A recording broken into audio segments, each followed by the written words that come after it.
Welcome, ladies and gentlemen, to Carmine's Arena, a cultural gourmet of information, if you will, a feast for your mind and soul. And now, without further delay, the man, the myth, the maestro, Carmine Arena. Greetings and welcome once again to Carmine's Arena, site of contest and conflict, venue for and of resolution.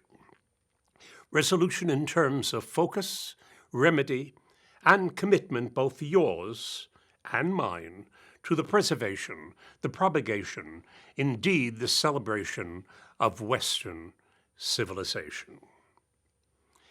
As we age, we accumulate our share of regrets. Free to make choices, we oftentimes make the wrong ones. Hence, those nagging regrets eventually mature into learning moments which reveal who and what we are as opposed to what we were and determine never to be again. Guilt, yes, guilt, is the consciousness of what must be strenuously avoided.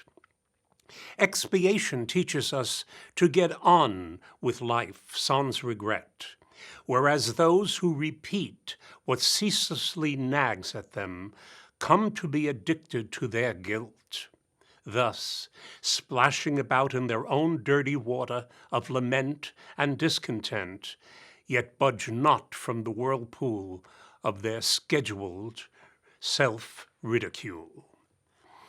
Presently, we live in an era of moral relevance as against moral law. What is right or wrong is a salad-barred choice of unfulfilling ingestions. I, for one, have found a satisfying diet of aesthetics to help me ratify my choices, untethered to future regrets.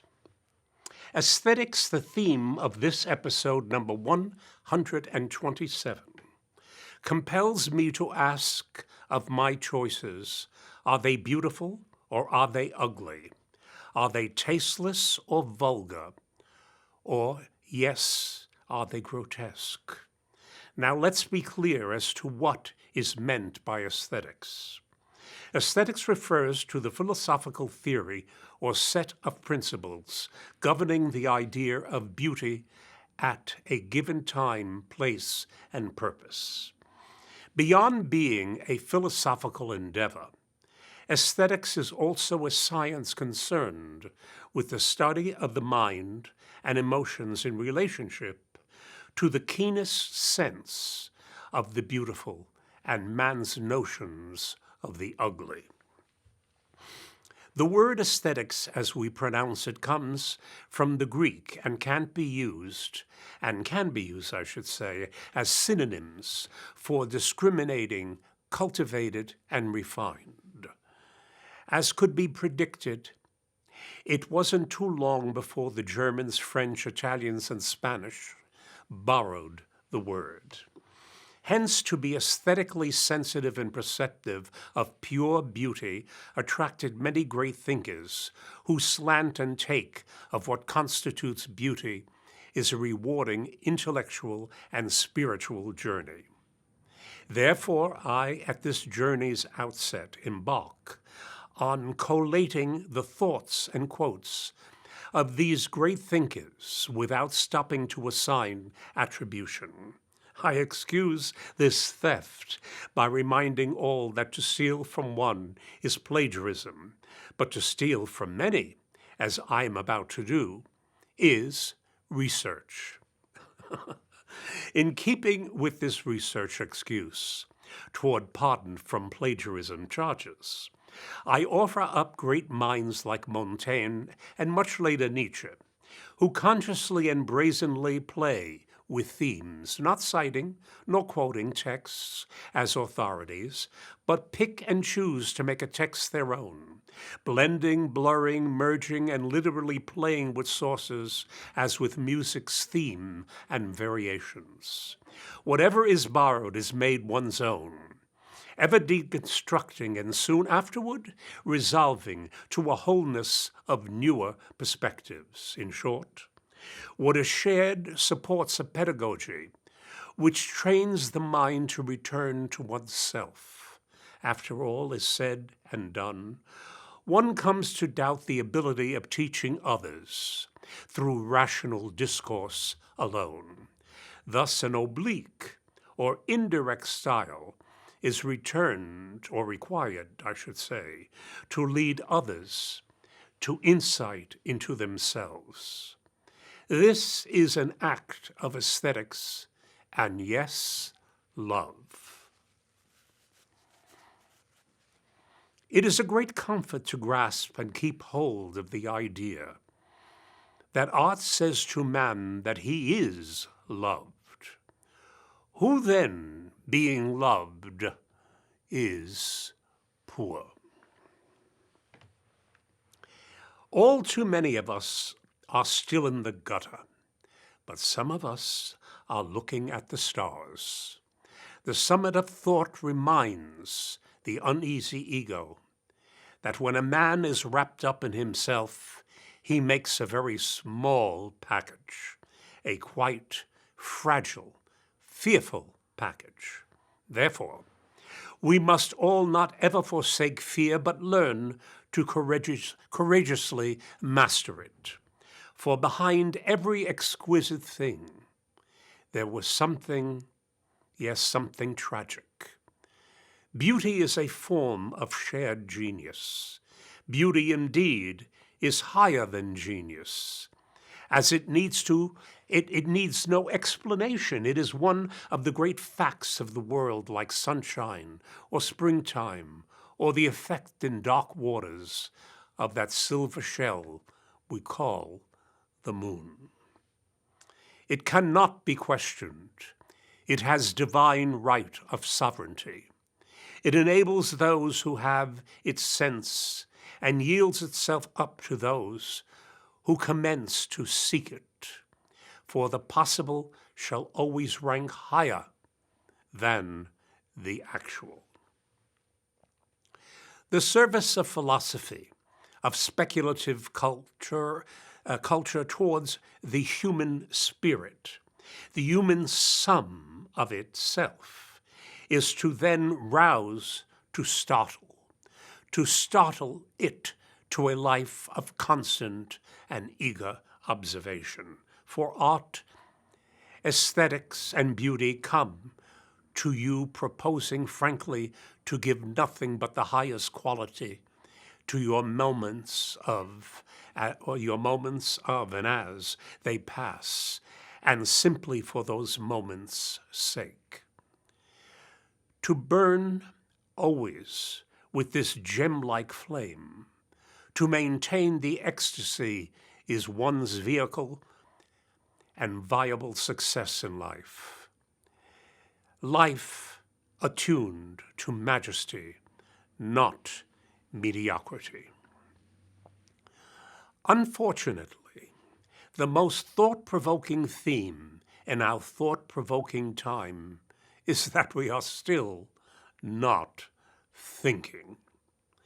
Quality, as opposed to the prevalence of mediocrity, is never an accident. No quality is always the result of intelligent effort, for when love and skill work together, expect a masterpiece. And what is a masterpiece? Why, it is nothing more nor less than the mastery of error. Error, the wrongfulness we can hear, see, feel, so much so that all art constantly aspires to the rank and to the condition of fine music. The artful skill that attend the composition of fine music are skills which allow you to see with your ears, and yes, to hear with your eyes. Working at these manual and mental skills, as all serious musicians must, create an anatomical change in the brain proper. I refer to the broad band of nerve fibers joining the two hemispheres of the brain. a cerebral structure called corpus callosum. I like to think of this nexus as spanning parallel universes to their very symmetry. For the corpus callosum, muscularly enlarged by the complexity of music's practice, lends to their owner a symmetry, an ambidexterity, coordination, and prodigious memory that has been deeply studied and verified. Music produces, in other words, cognitive neuroenrichment, the brain's bundle of axons that serves as an information superhighway of neural rewiring, leading to the unexpected presence of the likes of J.S. Bach and the likes of Mozart, Schubert, and Beethoven. One must respectfully grasp the aesthetics involved in listening to music while remaining eagerly silent. One must moreover grasp the aesthetics of hearing a painting, hearing a sculpture.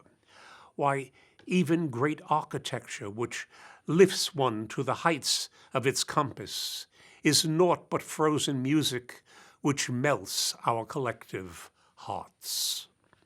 Yes, all art, I repeat, aspires to the sum and substance of fine music.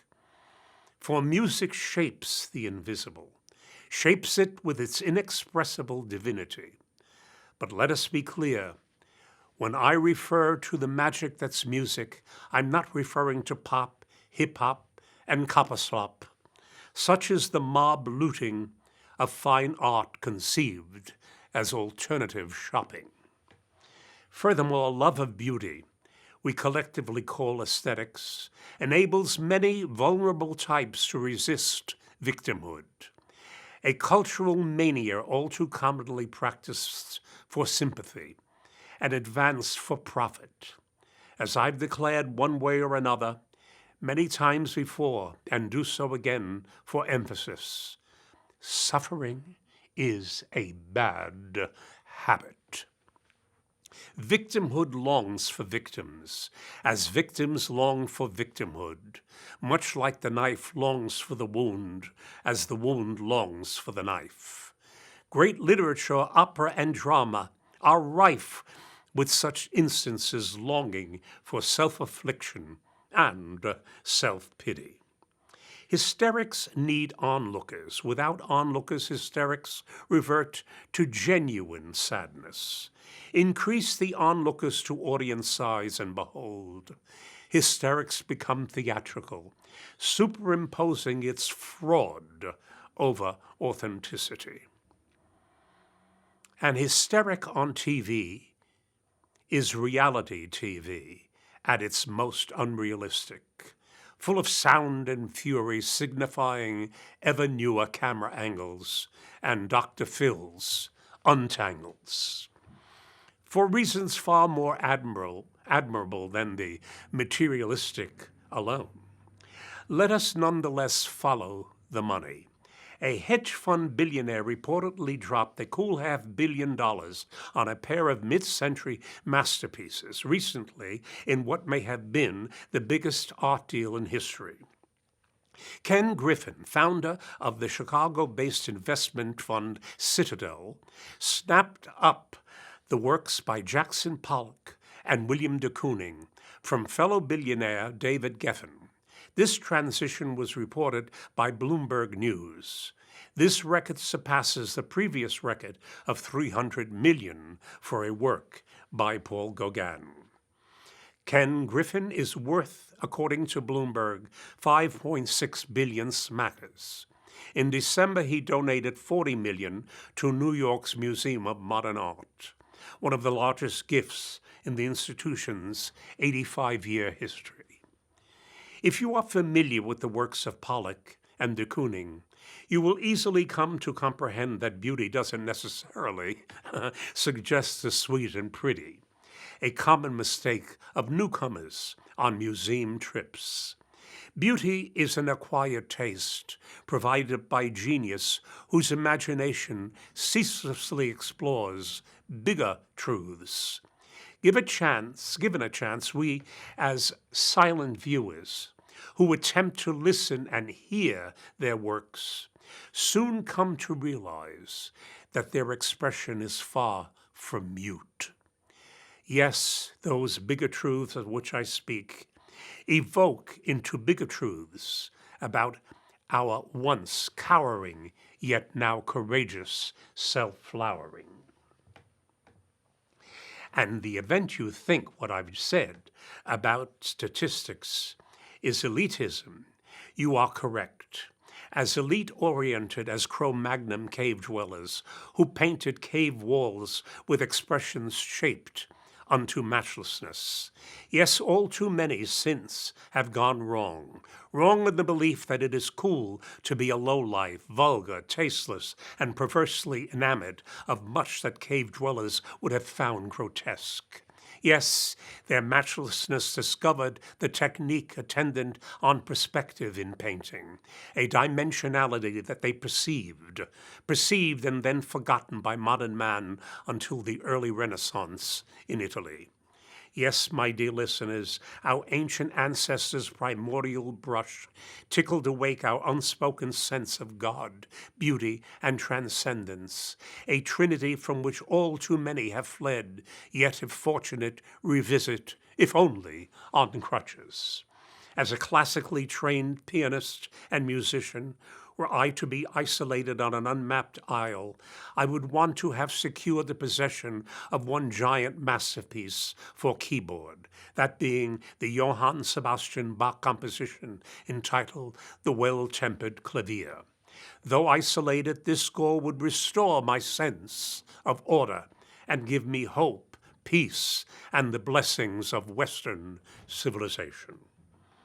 The score, continually studied by musicians, worthy of the name, is a collection of 48 preludes and fugues, grouped in two pairs and assembled in 1722 through 1742.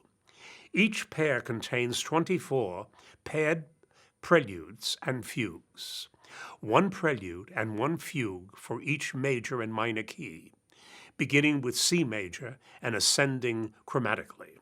The title refers to the use of a temperament in which all keys are satisfactorily in tune, but not necessarily an absolutely equal temperament of tuning. These collections are the very first to exploit such a possibility fully, thus allowing each key easy access to all its mates and allowing free modulation from one key to another. Excuse me. Earlier tuning methods made said enrichments impossible. Now, however, not using absolute, pure theoretical tuning allowed the absorption of the error to give birth to well-tempered evolutions. I should like to point out that pure tuning would be like pure reason, utterly unreasonable. For pure reason lacks the advantages prevalent in common sense, wherein our choices don't surrender to the seduction of the highfalutin, but yield to that tiny voice within us. Hence, like with all great figures and successful people, the mastery of error, as opposed to the escape from error, expands our horizons. Error is the matrix of the educated mind, which assumes that to err is human, but to continue to err is to leave one powerless, unmoored. Nevertheless, once the error is identified and mastered, one is left anchored while being readied for future voyages of exploration and discovery. Tweaking the tuning error then achieved beauty and unencumbered harmonic and contrapuntal mobility. Small wonder that even in said isolation, my daily perusing the mysteries of the Bach masterpiece would not merely offer me comfort, but intoxication as well. The type of high that leaves no regret. I'm all too often left mystified by pop musicians who, after their performance frenzy, commence to destroy and pull apart the very instruments that drew an audience of clappers, who now even clap louder. Instruments are like one's parents. Destroying them is, in a very real sense, to kill the parent. Such is culture sabotaged by rampant error left untamed, never to be mastered, left anarchic. And anarchy, however theoretically justified, is failure, self-pity, and the deadly self-fulfillment of pessimism. Pessimism, like the boredom, being the stubborn stasis of self-loathing. Small wonder the clapping, the nervous clapping, all too familiar to genuine talents who long in vain for a silent, reverent response, is an all too infrequent phenomenon. Leonard Bernstein told us that Americans, in particular, love to clap. They'll clap the performance away. Performance is a good, even if it's a good or a bad one. He admitted that when his performance was not up to his standards, he scolded the mob for their voluntary reflex becoming involuntary. Should you want a clearer example, watch the TV show Wheel of Fortune. Vanna White and host and contestants continually applaud after each spin, whether the spin was good or bad. It's clap, clap, clap, ad infinitum, ad mob nauseam. I've a tip. Begin watching the show after immediately pressing the mute button. It's a real silent treat, a treat that finds avenues to traverse error without being noiselessly delayed towards our solutions. For a medical example, let's turn again to nature's gross error of Beethoven's deafness.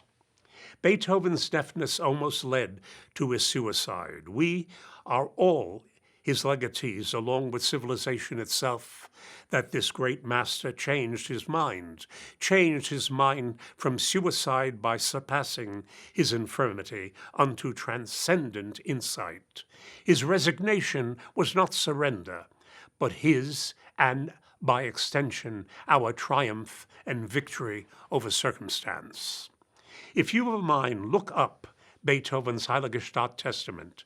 The last will is in the form of a letter to his brother Louis, which was never sent but found after his death among his possessions.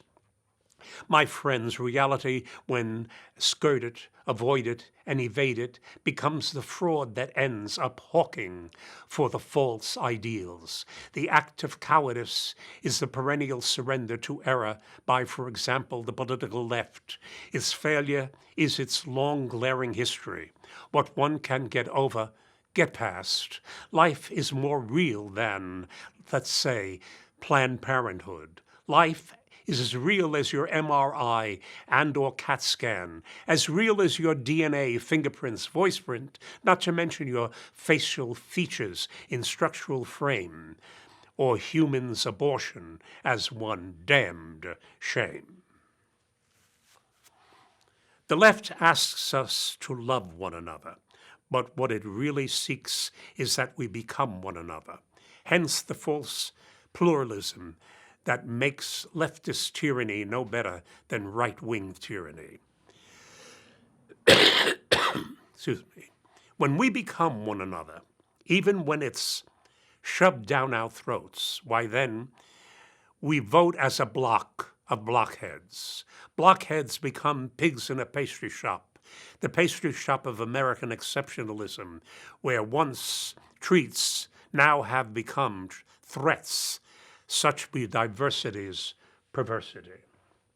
Thus, I enjoy and invite you to enjoy a satisfying diet of aesthetics to help ratify your choices, untethered to future regrets. If your choices ain't beautiful, it is simply because you've neglected to become dutiful. Neglect the beauty resident in dutiful, and you'll become doleful, and your loved ones mournful and distrustful of your selfhood. In short, your only value will rest on serving as a bad example, forever a trampled example, sans structure nor training. Yes, aesthetics, elaborated by genius, are a variety and a quality that don't burn out. One may only marvel at the ongoing development of greatness, even when in the clutches of death. Mozart was writing a requiem on his deathbed. Schubert remained as memorably productive as ever, as he knowingly approached his demise. Michelangelo, that upper, unparalleled artist, was doing his most influential work in his 80s, and whose sculpture pointed the way to the great French sculptor Auguste Rodin in the 19th century. And no, Rodin's imitation was not plagiarism, but something very much more. Would that yours truly had the time to dwell upon those robust particulars. All the great personages I have cited in this episode were prodigious, but from their youth, genius and youth are comfortable mates. To look at their early work, to hear the early work reminds us all of that divine spark given to genius, who share their discoveries and exploration with us as fellow pioneers ever in search of the beautiful. I should, in closing, in fact, I must, in closing, yield wholehearted mention of a young man, Luke by name, Luke Torpey, who has impressed us all with his refreshing presence and the light that courts his goodwill. His quiet accomplishments include not only significant scholastic and athletic ability, but an artistic adroitness which invites virtual comparison with other memorable historic aesthetes who arrive on the scene early and grace the sum of Western civilization, and thus this tribute to him. Soon Luke is to undergo delicate surgery, and by the time this episode's airing will have come through the complex experience, only then to add same to the depth of his already astonishing maturity of judgment, comprehension, observation, and discernment, given the vigorous precocity of his youth and gifts. Words fall short of the reality of this 20-year-old. I hail his parents for doing that's something right, and yes, that's something beautiful. Till next we meet, keep the faith, 'tis life's balance sheet. The wise thus saith to each newly complete aesthete who recognize defeat as an imposter. Ciao, my friends. If you have any comments or other remarks, and that I perhaps could even read on some of these broadcasts, please do not hesitate to write to me, Carmine Arena, P.O. Box 1029, Larchmont, New York 10538.